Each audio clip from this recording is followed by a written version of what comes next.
So mga par, matapos nga pong hindi inaasahan na pagka-upset ng General Casimero sa laban nito kay Kameda sa kanilang bakbakan via unanimous decision, nagsalita na po si Casimero mga idol sa kanyang pagkatalo. Ano yan mga idol, ganun daw talaga ang buhay. Minsan natatalo ka at minsan naman daw panalo, pero babalik daw siya na malakas mga idol at babawi daw ito sa kanyang susunod na laban. Well, sa totoo lang mga idol, nakikita na talaga natin ang senaryo na ma-upset talaga si Casimero sa laban na yon at tamang itsyanta natin mga idol na ang isa sa mga dahilan kung bakit natalo si Alas ang hindi nito pagiging agresibo sa bakbakan. Sabihin na natin mga idol na si Casimero ang sumusulong kay Kameda, pero makikita talaga natin mga idol sa bakbakan na wala ng pagiging mabangis ni Alas sa ibabaw ng lona, na wala na ang dating ugali ni Casimero mga idol na sumusugod sa kalaban, na kada segundo intensyon ka talaga na wasakin sa bakbakan. Yun talaga nawala kay Casimero mga idol, na siya ang nagpatalo sa kanya sa bakbakan na to.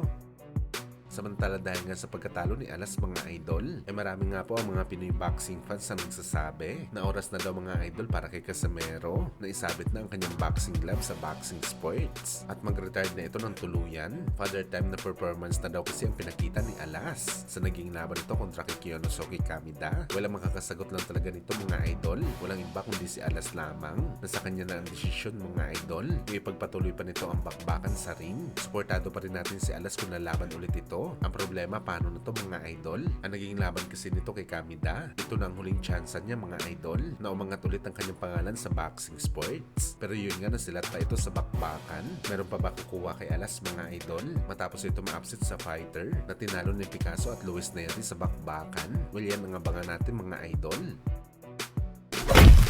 Sa kabilang banda naman mga idol, matapos nga po lumabas ang report na posible kumita na malaking halaga ang WBA lightweight champion Gervonta Tank Davis sa bakbakan nito kontra kay Jake Paul sa November, kung saan mga idol, tinatayang $40 million daw ang posibleng kitain ni Davis sa exhibition fight nito sa YouTuber Boxer, kung saan mga idol, nag-iba na nga po ang numbers na posibleng ibulsa ni Tank Davis. Malaki daw ang tsansa mga idol na tataas pang kikitain ni Tank Davis. Depende daw sa viewers ng Netflix. Kung malalagpasan daw ni Tank Davis ang numbers na ginawa ni Mike Tyson sa naging laban nito kontra kay Jake Paul, tatanggap daw si Tank Davis mga idol na hindi bababa sa $50 million.